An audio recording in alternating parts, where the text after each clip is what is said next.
뉴욕 FK 국제공항은 언제나처럼 분주했습니다. 다양한 인종과 국적의 사람들이 서로 다른 목적지를 향해 바삐 움직였습니다. 출발 게이트 주변에는 명확한 두 개의 세계가 존재했습니다. 가죽 라운지, 의자와 조용한 분위기의 1등석 대기실, 그리고 그 맞은편의 좁은 의자와 소란스러운 이코노미석 대기실. 두 공간 사이에는 눈에 보이지 않는 선이 그어져 있었습니다. 김영숙 할머니는 그날 아침 파리행 1등석 탑승을 위해 공항에 도착했습니다. 80대인 그녀는 소박하지만 정갈한 차림새를 하고 있었습니다. 그녀의 하얀 머리카락은 단정하게 올려져 있었고 얼굴에는 세월의 흔적이 깊게 패어 있었지만 그 눈빛은 여전히 또렷했습니다. 영숙 할머니는 뚜렷한 한국어 억양의 영어를 구사했지만 목소리는 자신감이 묻어 있었습니다. 17번 게이트에 도착한 영숙 할머니는 1등석 탑승 카운터로 향했습니다. 몇몇 사람들은 호기심 어린 눈으로 할머니를 바라보았습니다.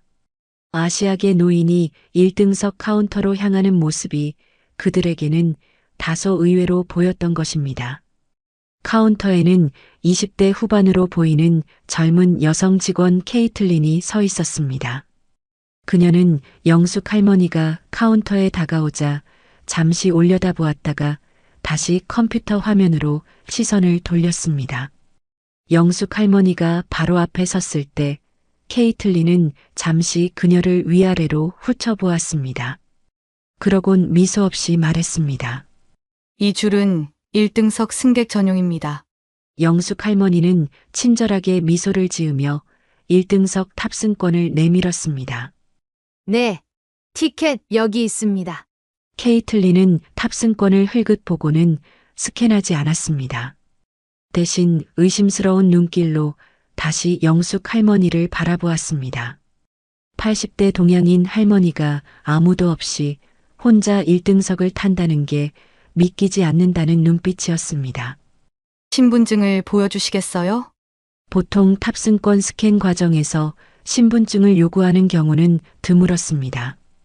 특히 1등석 승객들에게는 더욱 그랬습니다. 영숙 할머니는 이 점을 알고 있었지만 불평하지 않고 여권을 꺼내 건넸습니다. 케이틀린은 여권을 받아들고 페이지를 넘겨보았습니다. 그리고는 다시 영숙 할머니를 의심스럽게 바라보았습니다. 잠시만 기다려주세요. 케이틀린은 동료에게 뭔가를 속삭였습니다. 그러자 그 동료도 영숙 할머니를 힐끗 쳐다보았습니다. 영숙 할머니는 무표정한 얼굴로 침착하게 기다렸습니다. 주변에서 줄을 서던 다른 외국인들이 상황을 눈치채고 수군거리기 시작했습니다. 케이틀린은 여전히 여권과 탑승권을 확인하는 척하며 시간을 끌었습니다. 그리고는 마이크에 대고 작은 목소리로 말했습니다. 17번 게이트, 보안 요원 필요합니다. 영숙 할머니는 케이틀린의 행동을 조용히 지켜보았습니다. 그녀의 얼굴에는 분노나 당혹감이 아닌 평온함이 깃들어 있었습니다. 마치 이런 상황이 처음은 아니라는 듯한 표정이었습니다. 몇 분 후 제복을 입은 보안 요원이 카운터로 다가왔습니다. 그는 케이틀린과 짧게 대화를 나눈 뒤 영숙 할머니 쪽으로 걸어왔습니다. 부인, 무슨 문제가 있으신가요? 영숙 할머니는 여전히 침착하게 대답했습니다. 아니요, 문제는 없습니다. 파리행 비행기를 타려고 합니다. 제 탑승권은 여기 있어요. 보안 요원은 그녀의 탑승권과 여권을 다시 확인했습니다. 그리고는 표정을 찡그리며 말했습니다. 이 좌석은 1등석입니다. 예약을 1등석으로 하신 게 맞나요? 영숙 할머니의 눈빛이 잠시 날카로워졌지만 곧 다시 차분해졌습니다. 그녀는 소란을 일으키지 않기로 했습니다. 대신 조용히 핸드백에서 휴대폰을 꺼냈습니다. 잠시만요. 그녀는 전화번호를 눌렀습니다. 몇 초 후 누군가가 전화를 받았습니다. 제니퍼, 나 영숙이야. JFK 공항 게이트에 있는데 작은 문제가 생겼네요. 그녀의 목소리는 조용했지만 주변 사람들이 들을 수 있을 만큼 명확했습니다. 그래. 1등석 탑승권을 확인받는데 어려움이 있어요. 파리 음식문화 컨퍼런스 주최 측에 연락해서 내가 오늘 기조연설자라는 것을 확인해 주겠어요? 잠시 통화 속 상대방의 말을 듣던 영숙 할머니는 계속했습니다. 아, 그리고 뉴욕 주지사 부인에게도 다음 주 자선행사 메뉴 변경은 내가 돌아오면 직접 상의하겠다고 전해줘요. 보안 요원과 케이틀린은 영숙 할머니의 대화를 듣고 서로 불안한 눈빛을 교환했습니다. 하지만 그들은 여전히 자리를 지키고 있었습니다. 영숙 할머니는 마지막으로 말했습니다. 그래요. 고마워요. 연락 주세요. 여기서 기다릴게요. 그리고 전화를 끊었습니다. 전화 통화 후 영숙 할머니는 다시 케이틀린을 향해 미소 지었습니다. 탑승 시간이 가까워지고 있는데 제 자리로 안내가 힘든 거죠? 케이틀린은 당황한 표정으로 컴퓨터 화면을 다시 확인했습니다. 그 순간 그녀의 헤드셋에서 무언가 들렸는지 그녀의 표정이 급격히 변했습니다. 공황 상태처럼 보였습니다. 불과 2분 후 정장을 갖춰 입은 남성이 빠른 걸음으로 카운터에 다가왔습니다. 그의 명찰에는 데이비드 콜린스, 터미널 매니저라고 적혀 있었습니다. 김영숙 님이신가요? 데이비드가 정중하게 물었습니다. 영숙 할머니는 고개를 끄덕였습니다. 죄송합니다. 오늘 이런 불편을 드리게 되어 정말 죄송합니다. 저희 직원의 실수였습니다. 바로 조치하도록 하겠습니다. 제가 직접 안내해 드리겠습니다. 데이비드는 영숙 할머니의 가방을 들려고 했지만 그녀는 웃으며 고개를 저었습니다. 괜찮아요. 내가 들 수 있어요. 케이틀린은 창백한 얼굴로 데이비드를 바라보았습니다. 데이비드는 그녀에게 나중에 이야기하자는 눈빛을 보냈습니다. 영숙 할머니는 데이비드의 안내를 따라 특별 통로로 향했습니다. 지나가면서 그녀는 케이틀린을 한 번 더 바라보았습니다. 그 눈빛에는 분노가 아닌 일종의 이해와 조용한 교훈이 담겨 있었습니다. 주변에 서 있던 승객들은 놀란 표정으로 이 상황을 지켜보았습니다. 데이비드는 영숙 할머니를 보딩 브릿지까지 안내했습니다. 그는 계속해서 사과했습니다. 정말 죄송합니다. 김 여사님, 저희 항공사는 이런 일이 다시는 발생하지 않도록 최선을 다하겠습니다. 본사에서도 연락을 받고 매우 당혹스러워하고 있습니다. 영숙 할머니는 부드럽게 웃으며 대답했습니다. 괜찮아요. 모든 사람은 실수를 합니다. 중요한 건 그 실수로부터 무엇을 배우느냐죠. 데이비드는 그녀의 말에 감동한 듯 잠시 말을 잊었습니다. 그리고는 고개를 숙이고 말했습니다. 감사합니다. 좋은 여행 되세요. 영숙 할머니는 비행기에 탑승했습니다. 승무원들은 그녀를 보자마자 특별한 대우를 했습니다. 분명 이미 상황을 전달받은 것 같았습니다. 김영숙님, 이쪽으로 모시겠습니다. 1A 좌석입니다. 1등석 객실은 넓고 안락했습니다. 영숙 할머니는 창가 자리에 앉았습니다. 승무원이 즉시 다가와 물었습니다. 음료수 한 잔 드릴까요? 샴페인, 오렌지 주스, 물 중에 선택하실 수 있습니다. 물로 주세요. 감사합니다.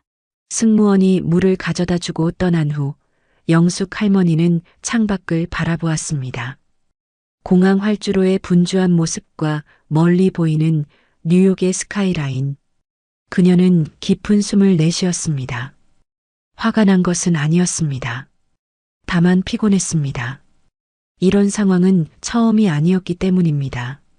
영숙 할머니는 자신의 삶에서 이런 종류의 차별을 여러 번 경험했습니다.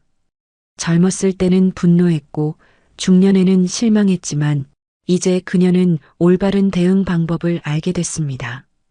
비행기가 이륙을 준비하는 동안 그녀는 이제 곧 파리에서 있을 컨퍼런스 연설에 대해 생각했습니다. 비행기의 엔진 소리가 점점 커졌습니다. 영숙 할머니는 안전벨트를 매고 앞으로의 여정을 준비했습니다. 그녀의 얼굴에는 평온한 미소가 어려 있었습니다. 비행기가 이륙하고 안정된 후 승무원들은 음료 서비스를 시작했습니다. 영숙 할머니는 창가에 앉아 구름 위로 펼쳐진 하늘의 아름다움을 감상했습니다. 공항에서의 불쾌한 경험은 점차 그녀의 마음에서 사라져갔습니다. 그때 누군가가 영숙 할머니의 자리에 와서 말을 걸었습니다. 50대 정도로 보이는 중년 신사였습니다. 실례합니다. 영숙 할머니는 고개를 들어 그를 바라보았습니다. 아, 네. 안녕하세요. 그는 안전벨트를 풀며 잠깐 영숙 할머니를 쳐다보았습니다. 그의 눈빛에는 호기심과 함께 약간의 망설임이 있는 듯 했습니다. 죄송합니다만 공항에서 있었던 일을 목격했습니다. 화가 나셨을 텐데 정말 침착하게 대처하셨네요. 영숙 할머니는 그를 향해 부드럽게 미소 지었습니다. 오래 살다 보면 그런 상황들에 익숙해집니다. 특히나 저 같은 동양인들은 자주 겪는 일이죠. 저는 로버트 앤더슨이라고 합니다. 신사가 자신을 소개했습니다. 그는 손을 내밀었고 영숙 할머니는 가볍게 그의 손을 잡았습니다. 김영숙입니다. 만나서 반갑습니다. 앤더슨 씨. 로버트는 계속해서 말했습니다. 보통 저는 비행 중에 다른 승객에게 말을 걸지 않는 편인데 오늘은 예외를 두어야 할 것 같았습니다. 그 젊은 직원의 태도는 정말 용납할 수 없었어요. 영숙 할머니는 차 한 모금을 마시고 대답했습니다. 세상에는 아직도 배울 것이 많은 사람들이 있습니다. 그들을 탓하기보다는 이해하려고 노력합니다. 로버트는 그녀의 대답에 감명받은 듯 고개를 끄덕였습니다. 정말 대단한 마음가짐이시네요. 많은 사람들이 그런 상황에서 화를 내거나 소란을 피웠을 텐데요. 화를 내는 것은 에너지 낭비일 뿐입니다. 영숙 할머니가 말했습니다. 더구나 그런 행동은 상대방의 편견만 강화시키죠. 제가 만약 오늘 소리를 질렀다면 그들에게 감정적인 동양인 여성이라는 인식을 심어주게 되는 겁니다. 로버트는 잠시 생각에 잠겼습니다. 그의 눈빛에는 존경심이 깃들어 있었습니다. 파리로 가시는 이유가 있으신가요? 그가 물었습니다. 세계 음식 문화유산 보존 컨퍼런스에 기조연설을 하러 갑니다. 영숙 할머니가 대답했습니다. 고추장, 된장과 같은 한국 전통 발효 식품이 현대 요리에 어떤 영향을 미치는지에 대해 이야기할 예정이에요. 로버트의 눈이 갑자기 반짝였습니다. 요리에 관심이 많으신가 보네요. 영숙 할머니는 미소 지었습니다. 네, 평생 음식을 만들었어요. 뉴욕에서 한 식당을 운영했습니다. 혹시 로버트가 조심스럽게 물었습니다. 퀸즈 지역에서 식당을 운영하신 적이 있으신가요? 영숙 할머니는 눈을 크게 떴습니다. 그래요. 1970년대에 퀸즈에서 맘마 김이라는 작은 분식점을 시작했어요. 그는 자리에서 약간 몸을 돌려 영숙 할머니를 더 잘 볼 수 있게 자세를 바꾸었습니다. 믿기 힘들군요. 영숙 할머니는 의아한 표정을 지었습니다. 그녀는 로버트의 반응에서 무언가 특별한 것을 감지했습니다. 로버트는 깊은 숨을 들이쉬고 진지한 표정으로 대답했습니다. 제 인생을 바꾼 것이 한국 음식이었죠. 영숙 할머니는 그를 자세히 살펴보았습니다. 그의 얼굴에서 어떤 익숙함을 느꼈지만 정확히 기억해낼 수는 없었습니다. 로버트가 회상하듯 말했습니다. 제가 20대 초반이었을 때 인생에서 가장 어려운 시기를 보내고 있었어요. 대학을 중퇴하고 일자리도 없고 노숙자 신세였죠. 영숙 할머니는 천천히 고개를 끄덕였습니다. 그러던 어느 날 추운 겨울밤에 퀸즈의 작은 한식당에 들어갔어요. 돈은 거의 없었지만 너무 배가 고팠거든요. 영숙 할머니의 눈이 점점 커졌습니다. 오래된 기억이 서서히 되살아나기 시작했습니다. 그곳의 주인이었던 한국인 여성은 제게 따뜻한 음식을 대접해 주었어요. 비빔밥이라고 했죠. 그리고 돈이 없다는 걸 알고도 뭐 어떠냐며 먹고 나서 설거지만 해주면 된다고 말했죠. 잠깐만요. 영숙 할머니가 말했습니다. 그녀의 목소리가 약간 떨렸습니다. 설마 그 식당이 맘마 김이었나요? 로버트는 감격스러운 표정으로 고개를 끄덕였습니다. 맞아요. 그리고 그 친절한 주인이 바로 당신입니다. 김 여사님, 영숙 할머니의 마음속에서 과거의 기억들이 물밀듯이 쏟아져 나왔습니다. 1970년대 중반 경제적으로 어려웠던 시기에 그녀의 작은 식당에 찾아온 여러 손님들 중에서도 특히 기억에 남는 젊은이가 있었습니다. 마른 체구에 초롱초롱한 눈빛을 가진 배고픈 청년이었습니다. 혹시 영숙 할머니가 물었습니다. 당신이 저희 가게에서 설거지를 도와주고 가게 뒷방에서 몇 주 동안 지냈던 그 청년인가요? 로버트의 눈에 눈물이 고였습니다. 네, 김 할머니, 제가 그 배고픈 청년 로버트입니다. 두 사람 사이에 잠시 침묵이 흘렀습니다. 40년이 넘는 세월을 뛰어넘어 재회한 순간 그들은 서로를 바라보며 말없이 미소 지었습니다. 영숙 할머니의 눈가에도 눈물이 맺혔습니다. 창밖으로 보이는 구름과 하늘의 모습이 서서히 변하기 시작했습니다. 마치 시간이 과거로 돌아가는 듯한 느낌이었습니다. 그들의 대화는 점차 과거의 기억으로 이어졌고 시간은 1953년 한국으로 거슬러 올라갔습니다. 1953년 여름 한국 전쟁이 휴전으로 끝난 지 얼마 되지 않은 작은 마을은 폐허가 되어 있었습니다. 무너진 집들과 불에 탁까맣게 변한 나무들 사이로 사람들이 삶의 흔적을 찾아 헤매고 있었습니다. 먼지가 자욱한 길 위로 미군 지프차 한 대가 천천히 지나갔고 아이들은 호기심 어린 눈으로 그 뒤를 따라갔습니다. 그 아이들 중에는 어린 영숙도 있었습니다. 단정하게 따은 머리와 낡았지만 깨끗한 옷차림을 한 그녀의 얼굴에는 또래보다 더 깊은 생각이 담겨 있었습니다. 영숙은 미군 부대 근처의 작은 오두막에 살았습니다.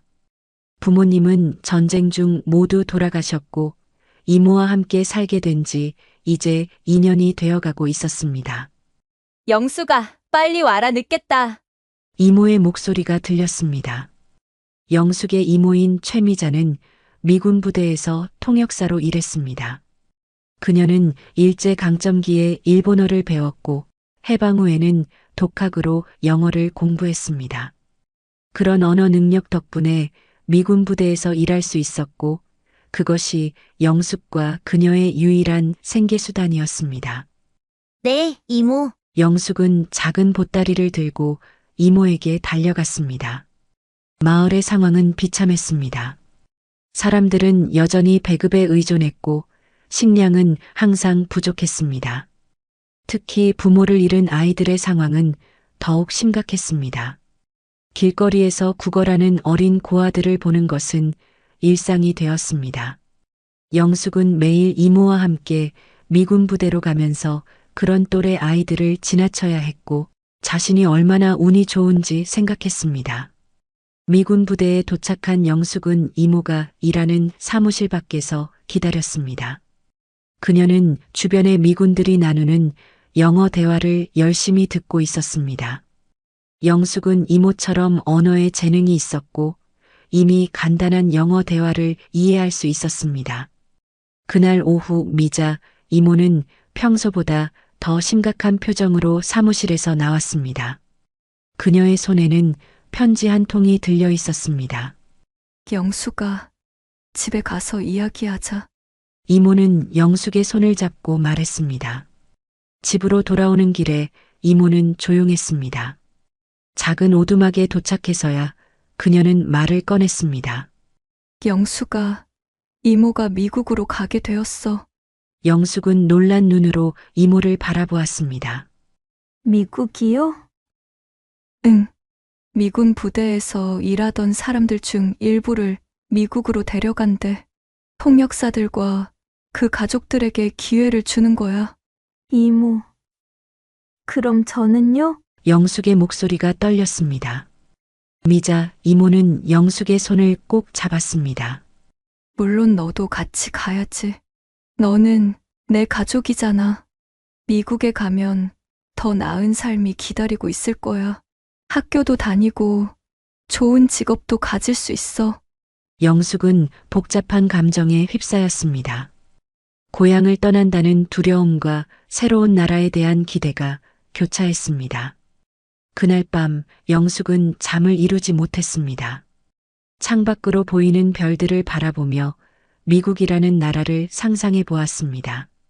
미군들이 보여준 사진 속의 높은 건물들, 넓은 도로들, 그리고 풍요로운 음식들. 그것이 진짜일까? 정말 자신이 그곳에서 살게 될까? 2달 후 영숙과 이모는 인천항에서 미군 수송선을 타고 미국으로 가는 긴 여정을 시작했습니다. 배에서 비행기로 갈아타기 위해 일본에 도착한 날 영숙은 생애 처음으로 비행기를 보았습니다. 저게 정말 하늘을 날아요? 영숙은 믿기지 않는다는 표정으로 물었습니다. 그럼 곧 우리도 저걸 타고 하늘을 날게 될 거야. 영숙의 심장이 빠르게 뛰었습니다. 비행기에 오르는 순간 그녀는 이상하게도 두려움보다는 설렘이 더 컸습니다. 창밖으로 보이는 구름들과 끝없는 하늘은 마치 새로운 시작을 알리는 것 같았습니다. 이모, 우리 미국 어디서 살아요? 뉴욕이라는 곳이야. 세계에서 가장 큰 도시 중 하나지. 많은 사람들이 꿈을 이루기 위해 그곳으로 간대. 영숙은 뉴욕이라는 이름을 되뇌었습니다. 1953년 가을, 영숙과 미자, 이모는 마침내 뉴욕에 도착했습니다. 공항에 내린 순간 영숙은 압도적인 풍경에 말을 잃었습니다. 높이 솟은 빌딩들은 하늘을 찌를 듯했고 수많은 자동차들이 도로를 가득 메웠습니다. 다양한 피부색의 사람들이 분주하게 오가는 모습은 한국에서는 결코 볼 수 없었던 광경이었습니다. 그들은 퀸즈라는 지역의 작은 아파트로 안내되었습니다. 그곳에는 이미 몇몇 한국인 가족들이 살고 있었습니다. 1950년대 뉴욕은 다양한 이민자 커뮤니티가 형성되기 시작한 시기였습니다. 특히 유럽과 아시아에서 온 이민자들이 자신들만의 작은 공동체를 이루며 살아가고 있었습니다. 영숙과 이모의 아파트는 매우 작았지만 한국의 오두막보다는 훨씬 편리한 시설을 갖추고 있었습니다. 전기와 수도가 정상적으로 공급되었고 작은 부엌도 있었습니다. 이모는 곧바로 미군 관련 시설에서 통역 일을 시작했고 영숙은 현지 학교에 입학했습니다. 영수가, 오늘 학교는 어땠니? 일을 마치고 돌아온 이모가 물었습니다. 너무 힘들어요. 영숙의 눈에는 눈물이 고여 있었습니다. 아무것도 이해할 수 없어요. 선생님이 뭐라고 하는지, 아이들이 왜 웃는지. 언어 장벽은 영숙에게 가장 큰 어려움이었습니다. 학교에서는 영어만 사용해야 했고 그녀의 제한된 영어 실력으로는 수업을 따라가기 어려웠습니다. 게다가 동양인 학생은 소수였기 때문에 종종 호기심 어린 시선이나 때로는 놀림의 대상이 되기도 했습니다. 하지만 영숙은 포기하지 않았습니다. 매일 밤 학교 숙제를 마친 후에도 영어 공부를 계속했습니다. 낮에는 학교에 다니고 방과 후에는 근처 중국 식당에서 설거지를 하며 작은 돈을 벌었습니다. 주말에는 이모가 한국 음식을 만들 때 옆에서 배우곤 했습니다. 영수가, 우리가 한국에서 가져온 건 별로 없지만 우리의 맛만큼은 잊지 말아야 해. 이모는 된장찌개를 끓이며 말했습니다. 영숙은 이모가 알려주는 요리법을 하나하나 기억했습니다. 고추장, 된장, 간장으로 만드는 양념의 비율부터 김치를 담그는 방법까지 그것은 단순한 요리법이 아니라 고향의 기억이자 정체성을 지키는 방법이었습니다. 퀸즈의 작은 아파트에서 한국 음식의 향기가 피어오를 때면 영숙은 잠시나마 고향에 있는 듯한 착각에 빠졌습니다. 그리고 그 순간들이 그녀에게 힘이 되었습니다. 낯선 나라에서의 고독과 두려움을 이겨낼 수 있는 위안이 되었습니다. 시간이 흐르면서 영숙의 영혼은 점점 나아졌고 학교에서도 친구들이 생겼습니다. 특히 같은 아파트 건물에 살던 푸에르토리코 소녀 마리아와 친해졌는데 그들은 서로의 언어와 문화를 교환하며 우정을 쌓았습니다.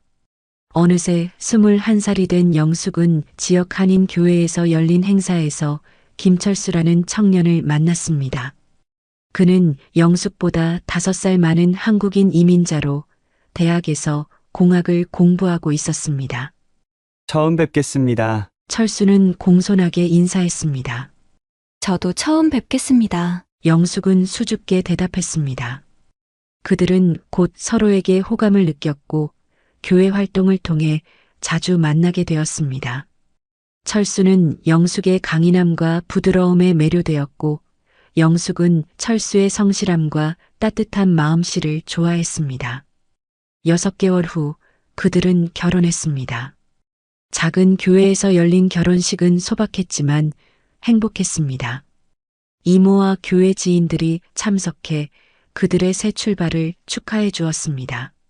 영숙아, 행복하게 살아야 해. 이모는 눈물을 머금으며 영숙을 안아주었습니다. 이모 덕분에 제가 여기까지 올 수 있었어요. 정말 감사해요. 철수와 영숙은 퀸즈의 작은 아파트에서 새 삶을 시작했습니다. 철수는 대학을 졸업하고 엔지니어로 일하기 시작했고 영숙은 근처 의류 공장에서 일했습니다. 그들의 삶은 빠듯했지만 희망으로 가득 찼습니다. 3년 뒤 그들에게 아들이 태어났습니다. 이름은 민재로 지었습니다. 우리 아들은 미국에서 태어났지만 한국의 뿌리도 잊지 않게 할 거야. 철수는 갓난아기를 품에 안으며 말했습니다. 영숙은 동의했습니다. 아들의 탄생은 그들에게 더 없는 기쁨이었습니다. 영숙은 의류 공장 일을 그만두고 집에서 아이를 돌보기 시작했습니다. 철수의 수입만으로는 빠듯했지만 그들은 행복했습니다. 그러나 그 행복은 오래가지 않았습니다. 철수가 갑작스러운 병으로 쓰러졌습니다. 의사들은 급성 백혈병이라고 진단했습니다. 치료를 시작했지만 병은 빠르게 진행되었습니다. 영숙아, 미안해. 당신과 민재를 두고 혼자 가게 되어서. 병원 침대에 누운 철수가 말했습니다. 아니에요. 당신은 나아질 거예요. 우리가 함께 민재를 키울 거예요. 영숙은 눈물을 참으며 대답했습니다. 하지만 철수의 상태는 나아지지 않았습니다. 3달 후 그는 27살의 나이로 세상을 떠났습니다. 영숙은 24살의 젊은 나이에 미국에서 홀로 2살배기 아들을 키우게 되었습니다. 철수의 장례식 후 영숙은 깊은 슬픔에 빠졌습니다. 밤마다 우는 아들을 안고 그녀 역시 조용히 눈물을 흘렸습니다. 하지만 그녀는 오래 슬퍼할 시간이 없었습니다. 생계를 위해 다시 일을 시작해야 했기 때문입니다. 민재야, 엄마가 널 위해 강해질게. 영숙은 잠든 아들을 바라보며 다짐했습니다. 영숙은 다시 의류 공장에서 일하기 시작했습니다. 이모가 낮에 민재를 봐주었고 밤에는 영숙이 직접 돌봤습니다. 주말에는 한인 슈퍼마켓에서 추가로 일했습니다. 그렇게 5년이 흘렀습니다. 30살이 된 영숙은 중요한 결정을 내렸습니다. 그동안 모은 돈으로 작은 식당을 열기로 한 것입니다. 이모, 한식당을 열려고요. 영숙이 말했습니다. 식당이라고? 힘들 텐데. 이모는 걱정스러운 표정을 지었습니다. 네, 알아요. 하지만 공장 일로는 민재에게 더 나은 미래를 줄 수 없어요. 제가 할 수 있는 일은 요리뿐이에요. 영숙은 퀸즈의 작은 상가에 자리를 얻었습니다. 임대료는 비쌌지만 한인들이 많이 사는 지역이었기 때문에 시작하기에 좋은 위치라고 생각했습니다. 가게 이름은 맘마 김으로 정했습니다. 맘마는 이탈리아어로 엄마라는 뜻으로 이탈리아 음식점이 많은 뉴욕에서 친숙하게 다가갈 수 있는 이름이었습니다. 영숙이 식당을 오픈했던 1970년대 초반 뉴욕은 경제 위기와 범죄율 증가로 어려운 시기를 겪고 있었습니다. 많은 사업체들이 문을 닫았고 도시는 점차 쇠퇴의 길을 걸었습니다. 영숙의 식당 개업 시기는 최악이라고 할 수 있었습니다. 맘마 김의 처음 며칠은 손님이 거의 없었습니다. 영숙은 걱정되었지만 포기하지 않았습니다. 그녀는 식당 밖에 작은 테이블을 놓고 지나가는 사람들에게 무료 시식을 제공했습니다. 불고기, 김치, 잡채 등 한국의 대표적인 음식들을 작은 접시에 담아 나눠주었습니다. 이게 뭐예요? 한 미국인 여성이 김치를 맛보고 물었습니다. 김치라고 해요. 한국의 전통 발효 음식이에요. 맵지만 건강에 좋답니다. 영숙은 최선을 다해 영어로 설명했습니다. 그 이후 서서히 손님들이 늘어나기 시작했습니다. 처음에는 한인들이 주요 고객이었습니다. 그들은 고향의 맛을 그리워하며 맘마 김을 찾았습니다. 하지만 점차 다른 인종의 손님들도 늘어났습니다. 특히 영숙의 김치와 된장찌개는 미국인 손님들 사이에서도 인기를 얻었습니다. 영숙은 어머니에게서 배운 요리법을 기본으로 하되 현지인들의 입맛에 맞게 약간의 변화를 주었습니다. 양념의 매운 정도를 조절하고 재료를 현지에서 구하기 쉬운 것으로 대체하기도 했습니다. 하지만 그녀는 항상 한국 음식의 본질을 지키려고 노력했습니다. 식당 운영은 결코 쉽지 않았습니다. 아침 일찍 시장에 가서 신선한 재료를 사고 하루 종일 요리하고 밤늦게까지 손님을 받았습니다. 그리고 그 모든 시간 동안 7살 민재는 식당 뒤편의 작은 방에서 숙제를 하거나 놀고 있었습니다. 엄마, 나도 도울게. 민재가 종종 말했습니다. 고마워. 우리 아들. 하지만 우리 민재는 공부에 집중해야 해. 영숙은 아들의 머리를 쓰다듬으며 대답했습니다. 식당 문을 연 지 6개월 후 영숙은 첫 번째 어려움에 직면했습니다. 근처에서 강도 사건이 빈번하게 발생했고 맘마 김도 2번이나 강도를 당했습니다. 다행히 큰 피해는 없었지만 영숙은 불안에 시달렸습니다. 하지만 뜻밖의 도움이 찾아왔습니다. 지역 경찰관들이 점심시간에 자주 식당을 찾기 시작한 것입니다. 그들은 영숙의 음식을 좋아했고 자연스럽게 식당 주변의 치안이 좋아졌습니다. 시간이 흐르면서 맘마 김은 퀸즈 지역의 작은 명소가 되었습니다.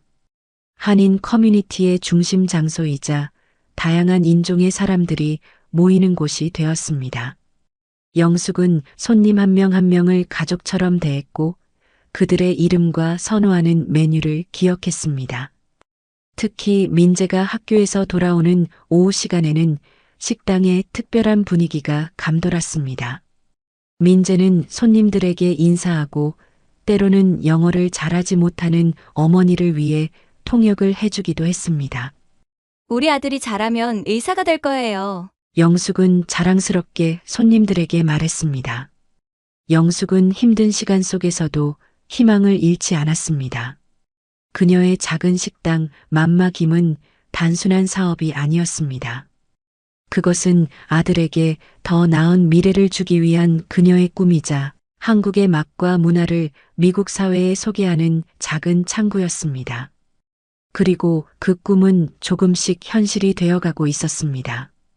1975년 겨울, 뉴욕은 경제 침체의 한가운데 있었습니다. 실업률은 치솟았고 많은 젊은이들이 일자리를 구하지 못한 채 거리를 배회했습니다.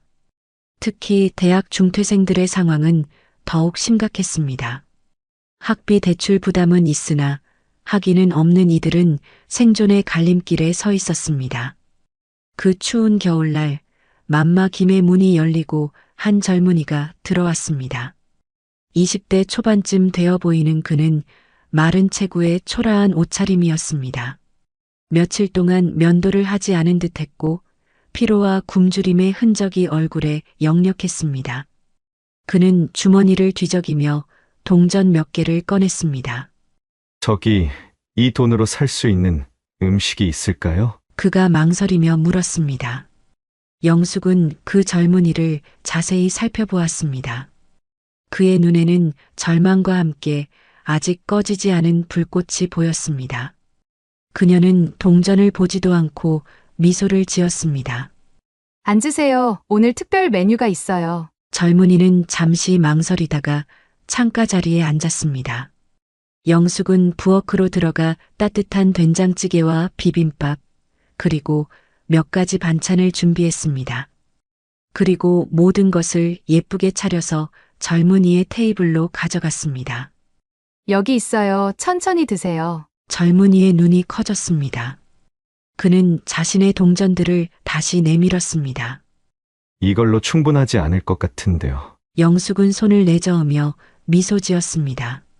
돈은 괜찮아요. 대신 먹고 나서 설거지만 해주세요. 그건 괜찮죠? 그리고 부족하면 언제든지 말씀하시고요. 젊은이는 얼떨떨한 표정으로 영숙을 바라봤습니다. 그러자 영숙은 다시 한번 웃으며 말했습니다. 저는 한국 사람이에요. 그리고 이건 정이라는 거예요. 어려운 이웃을 돕는 한국인들의 마음이죠. 그러니까 안심하고 드셔도 돼요. 그 얘기를 들은 젊은이는 그제서야 감사의 표정을 지으며 음식에 집중했습니다. 그는 한 번도 한국 음식을 먹어본 적이 없었습니다. 첫 숟가락을 입에 넣는 순간 그의 표정이 놀라움으로 바뀌었습니다.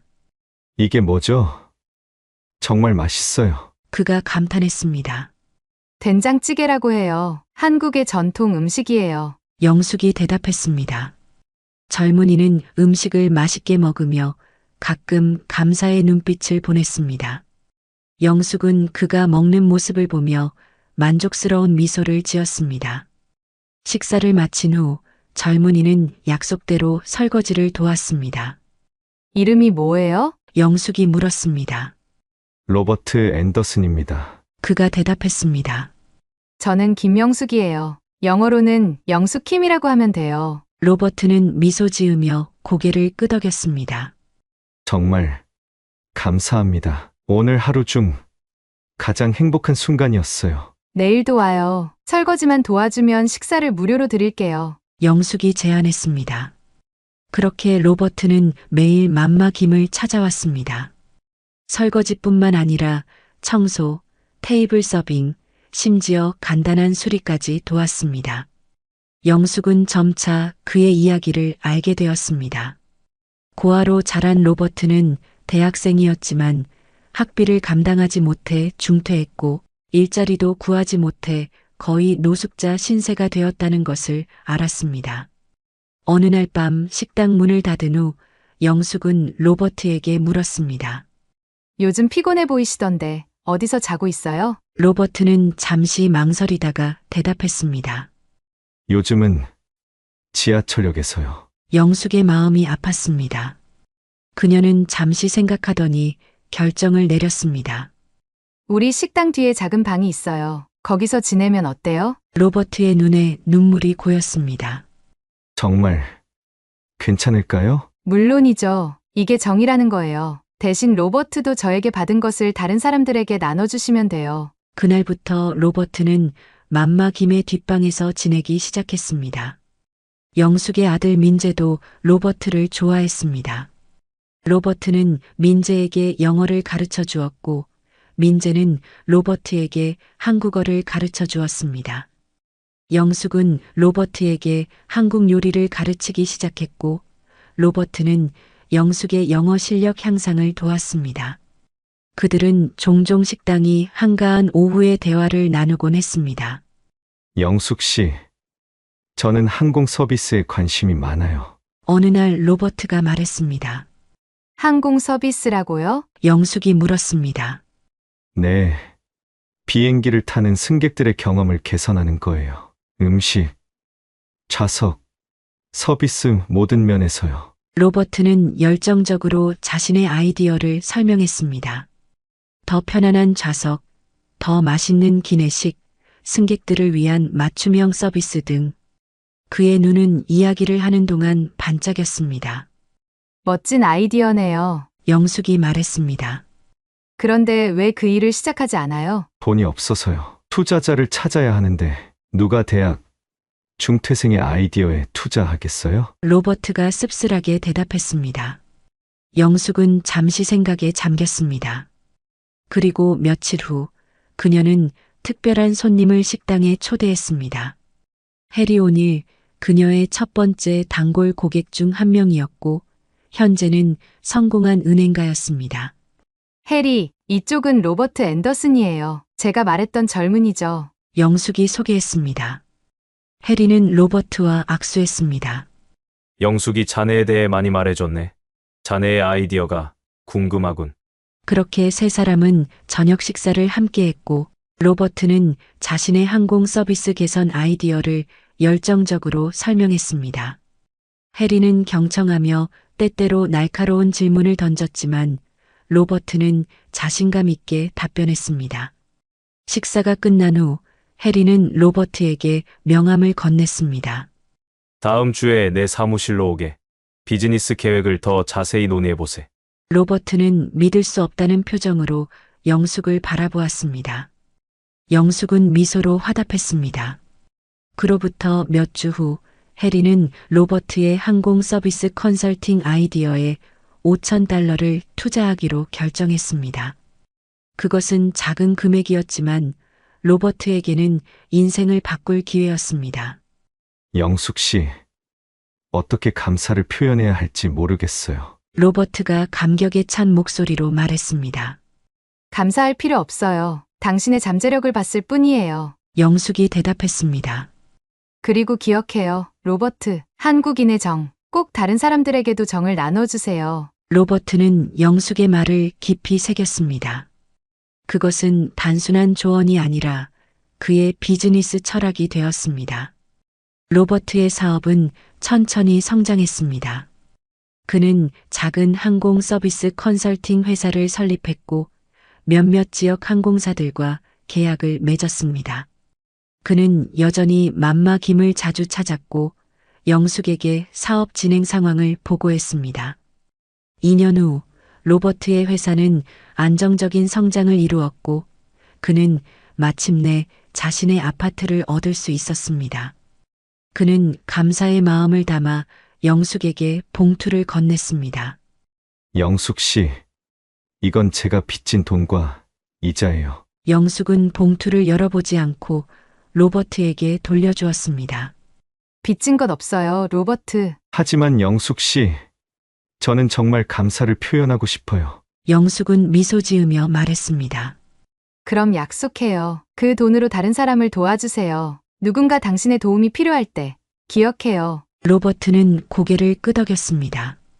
약속할게요. 절대 잊지 않을게요. 그것이 로버트와 영숙의 마지막 깊은 대화였습니다. 로버트의 사업은 계속 성장했고 그는 점점 더 바빠졌습니다.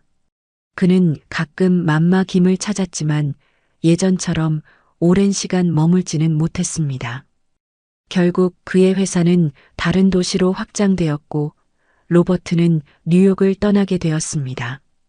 영숙은 로버트의 소식을 가끔 들었습니다.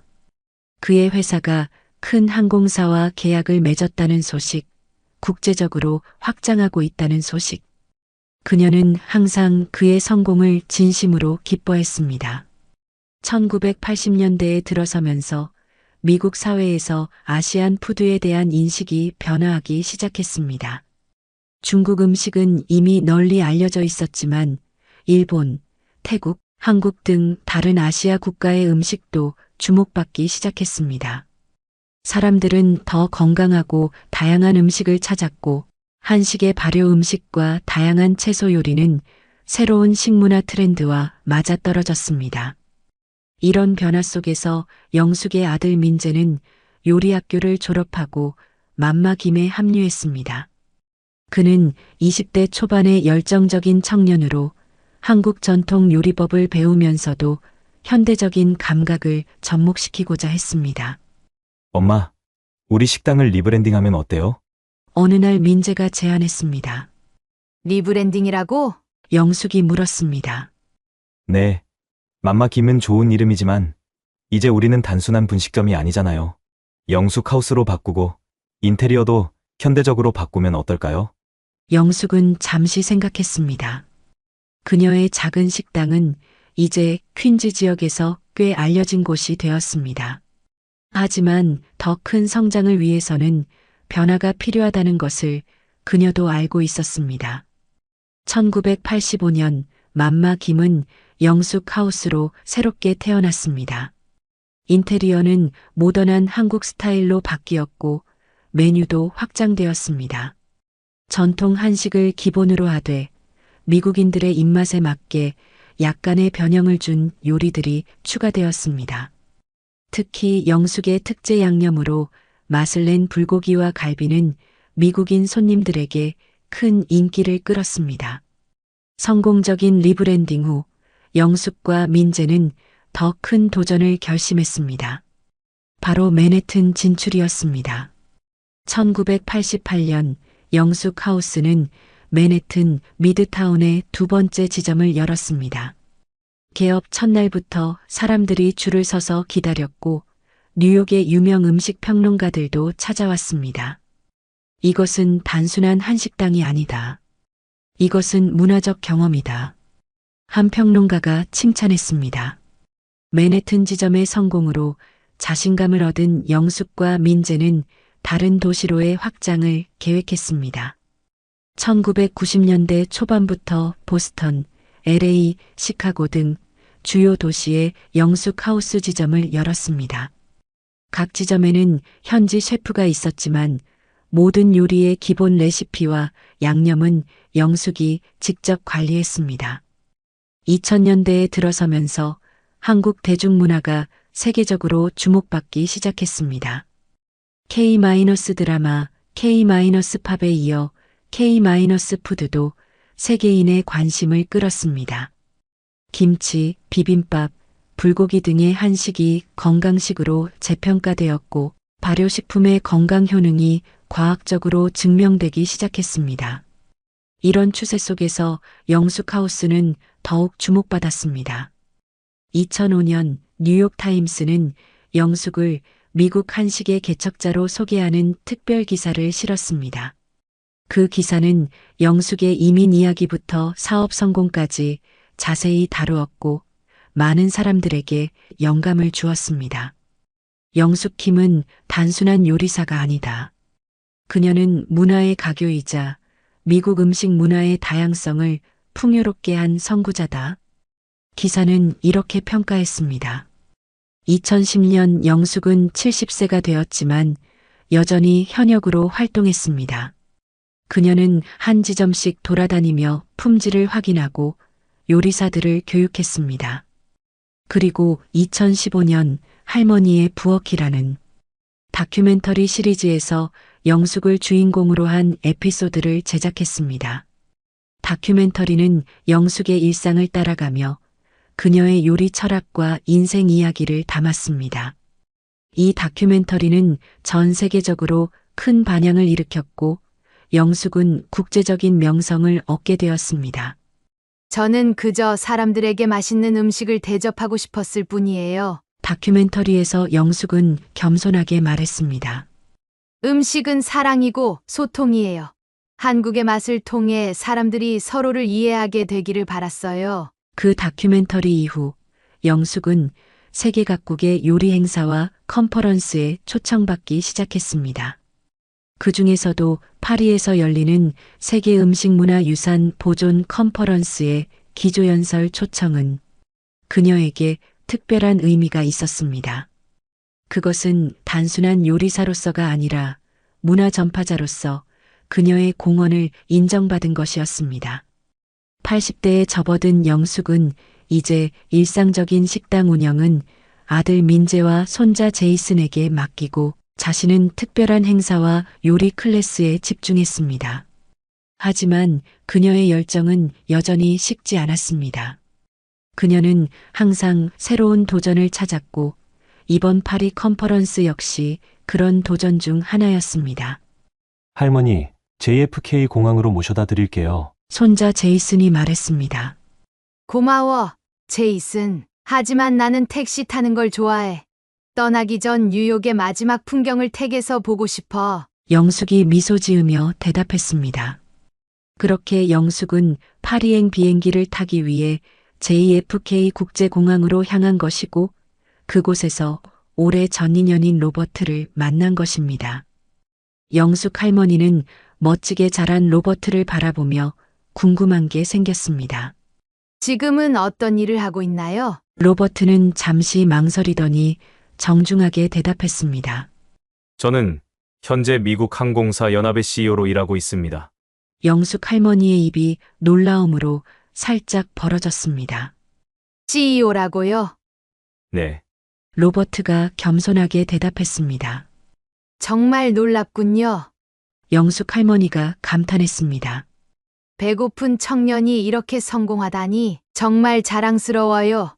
로버트, 로버트의 얼굴에는 진심 어린 감사의 표정이 번졌습니다. 그는 잠시 주위를 둘러본 후 목소리를 낮추어 말했습니다. 사실 오늘 제가 이 비행기에 탄 것은 우연이 아닙니다. 영숙 할머니는 의아한 표정으로 그를 바라보았습니다.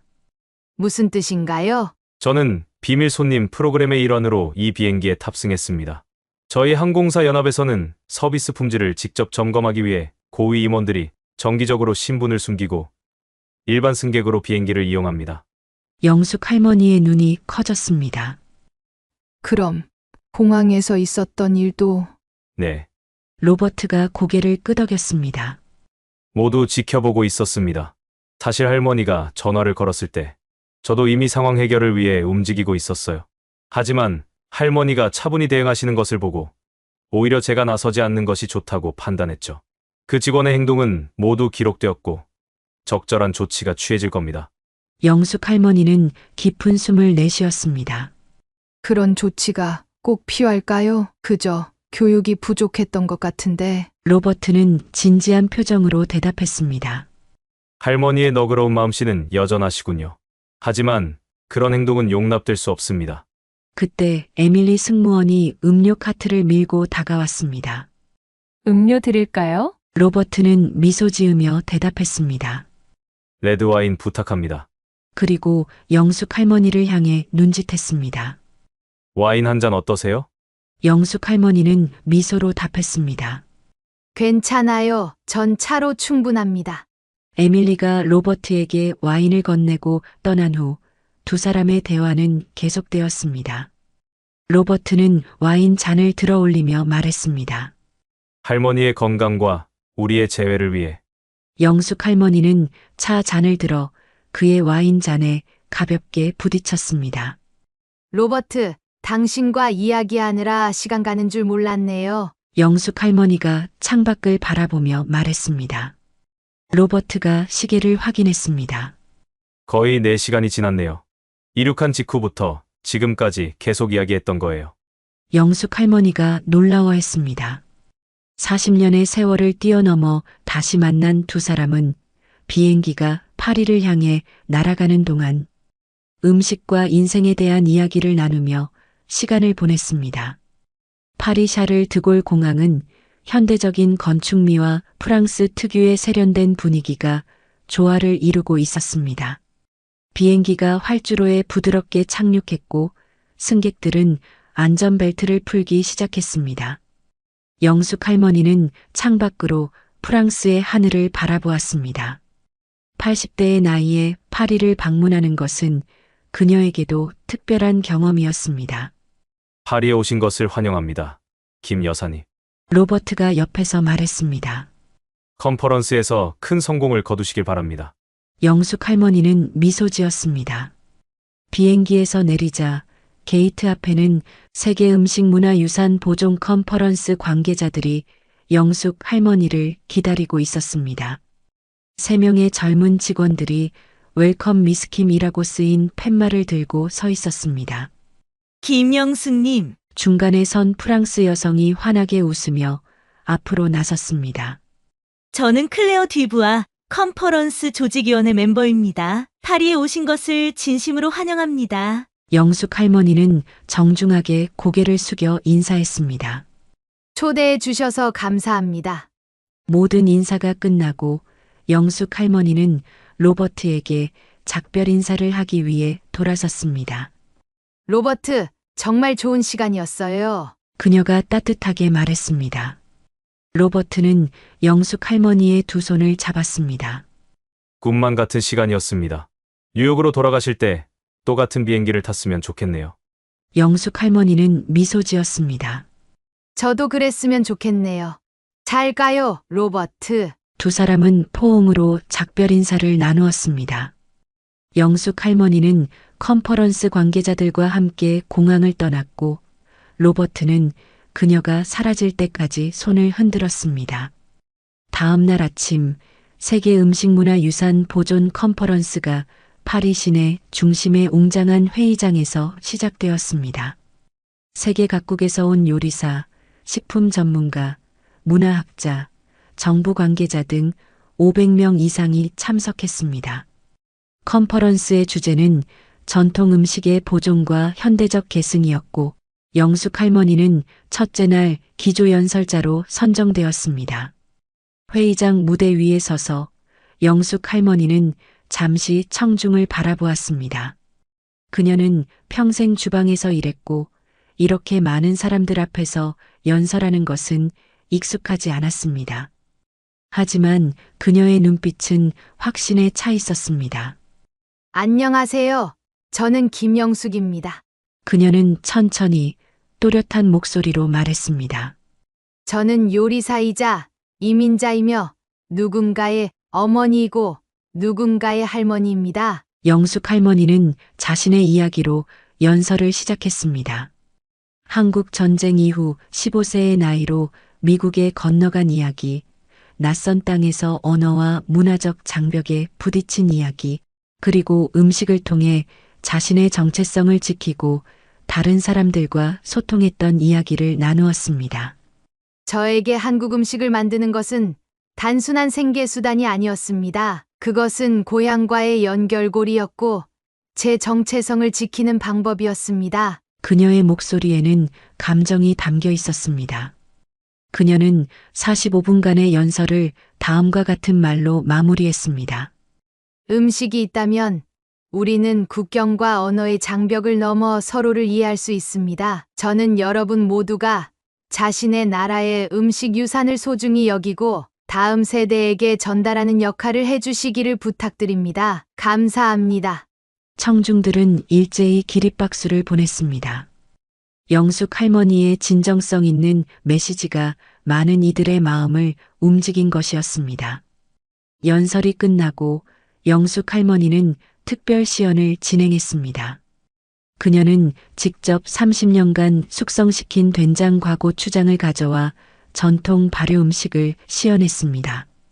그녀가 준비한 작은 시식 테이블 앞에는 긴 줄이 형성되었고 세계 각국의 셰프들과 음식 전문가들이 한국 전통 발효식품의 깊은 맛에 감탄했습니다. 이 깊은 감칠맛은 놀랍습니다.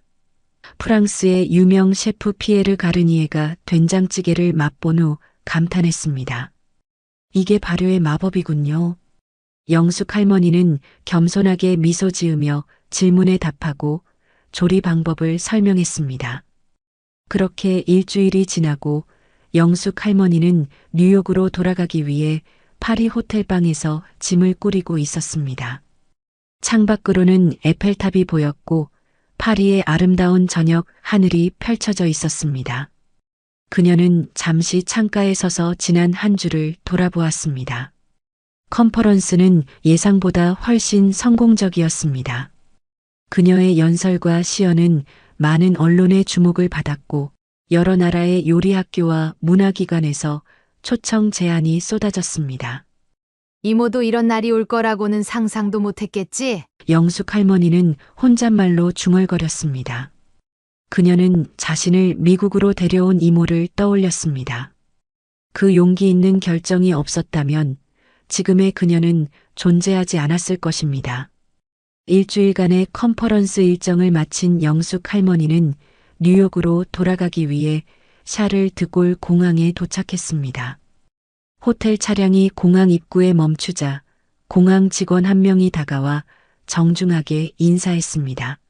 김영숙님, 환영합니다. 제가 체크인을 도와드리겠습니다. 영숙 할머니는 의아한 표정으로 그를 바라보았습니다. 그녀는 이런 대우를 누군가에게 요청한 적이 없었습니다. 감사합니다만 어떻게 제 이름을 아셨나요? 직원은 미소 지으며 대답했습니다. 공항 측에서 미리 안내를 해줬습니다. 오늘 비아의 탑승을 돕기 위해 대기하고 있었습니다. 그녀는 영숙 할머니의 가방을 받아들고 전용 체크인 카운터로 안내했습니다. 그곳에서 또 다른 직원이 환한 미소로 그녀를 맞이했습니다. 김영숙님, 오늘 저희 항공편을 이용해 주셔서 감사합니다. 체크인을 신속히 도와드리겠습니다. 체크인을 마친 후 직원은 영숙 할머니를 VIP 라운지로 안내했습니다. 라운지에 들어서자 우아한 공간에 고급 다과가 준비되어 있었고 안락한 좌석들이 마련되어 있었습니다. 영숙 할머니가 자리에 앉자 여성 매니저가 다가왔습니다. 그녀는 정중한 표정으로 고개를 숙였습니다. 김영숙님, 제 이름은 소피 뒤란입니다. 저희 항공사의 고객 서비스 담당 매니저입니다. 뉴욕 JFK 공항에서 있었던 불미스러운 일에 대해 진심으로 사과드립니다. 영숙 할머니는 놀란 표정을 감추지 못했습니다. JFK에서 있었던 일을 어떻게 아시죠? 소피는 조심스럽게 대답했습니다. 로버트 앤더슨, 저희 CEO께서 직접 연락하셨습니다. 그 일 이후 저희 항공사는 즉각적인 조치를 취했습니다. 케이틀린 직원은 해고되었고 모든 직원들이 재교육을 받고 있습니다. 해고라니. 그렇게까지 안 하셔도. 영숙 할머니가 걱정스럽게 물었습니다. 소피는 고개를 저었습니다. 그녀의 행동은 저희 항공사의 가치와 완전히 배치되는 것이었습니다. 하지만 걱정 마세요. 그녀는 퇴직금을 받았고 재교육 프로그램에 참여할 기회도 제공받았습니다. 영숙 할머니는 안도의 한숨을 내쉬었습니다. 그녀는 누구의 생계도 위협하고 싶지 않았습니다. 1시간 후 탑승 시간이 되었고 영숙 할머니는 다른 VIP 승객들보다 먼저 탑승할 수 있도록 안내받았습니다. 그녀가 1등석 객실에 들어서자 승무원들이 정중하게 인사했습니다. 영숙 할머니는 자리에 앉았고 몇 분 후 로버트가 나타났습니다. 그의 얼굴에는 환한 미소가 가득했습니다. 할머니, 잘 지내셨어요? 로버트가 웃으며 인사했습니다. 로버트, 또 같은 비행기네요. 영숙 할머니가 반가워했습니다. 로버트는 미소를 지으며 고개를 끄덕였습니다. 네. 사실 제가 같은 비행기를 예약했어요. 할머니를 다시 뉴욕까지 모시고 싶었거든요. 당신 덕분에 공항에서 VIP 대우를 받았어요. 고마워요. 영숙 할머니가 말했습니다. 로버트는 잠시 진지한 표정을 지었습니다. JFK에서 있었던 일은 결코 되풀이되어서는 안 되는 일이었어요. 저희 항공사의 책임이고 이런 일이 다시는 발생하지 않도록 조치했습니다.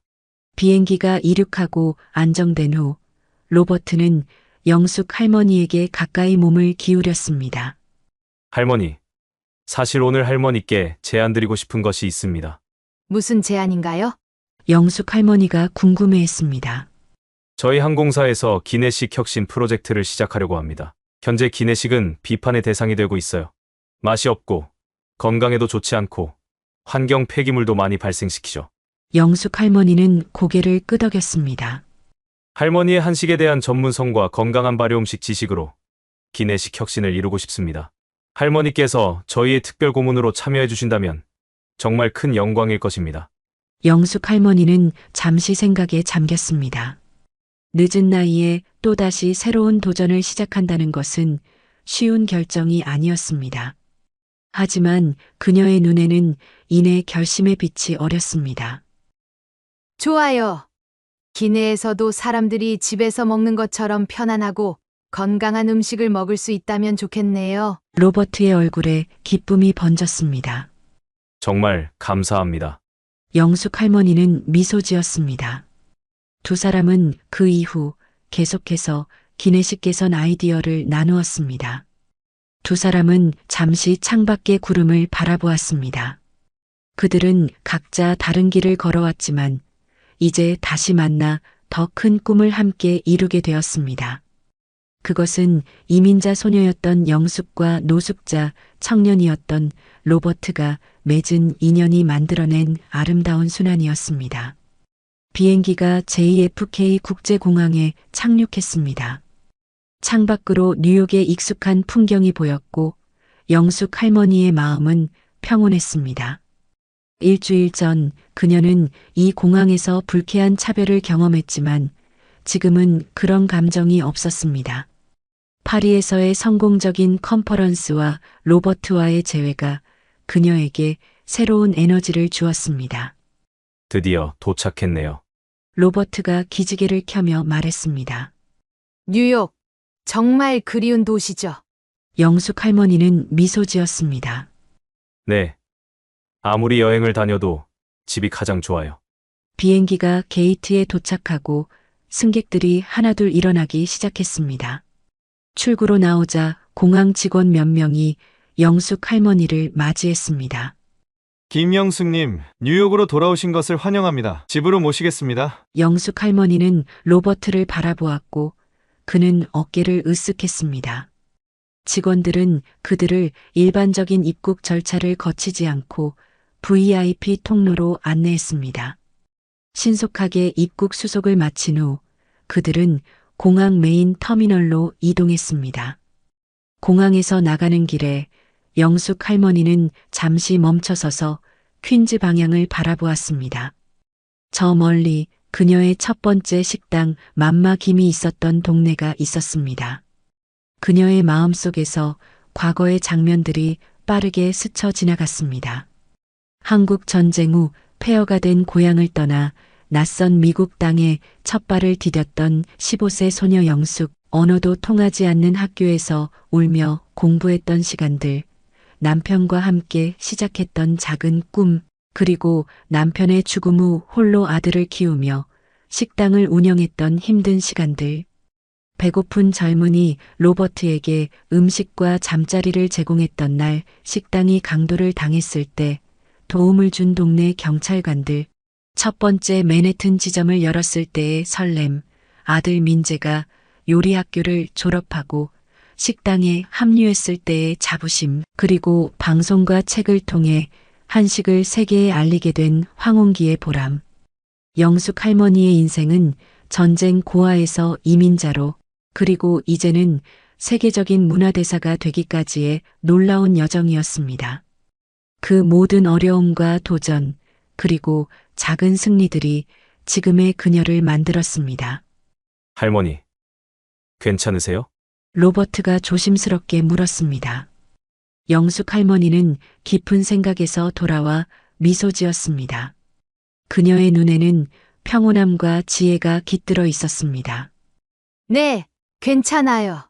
지금까지 살아온 길을 생각하고 있었어요. 할머니는 멋진 인생을 살아오셨습니다. 로버트가 말했습니다. 그들은 공항을 나와 집으로 가는 리무진을 탔습니다.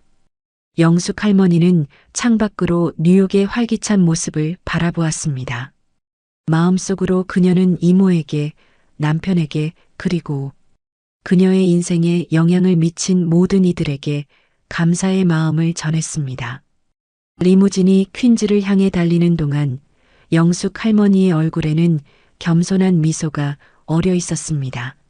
집에 도착하면 맛있는 된장찌개 한 그릇 끓여드릴게요, 로버트. 영숙 할머니가 말했습니다. 드디어 세상에서 가장 맛있는 된장찌개를 맛볼 수 있는 건가요? 로버트가 미소 지으며 대답했습니다. 영숙 할머니는 따뜻하게 웃었습니다.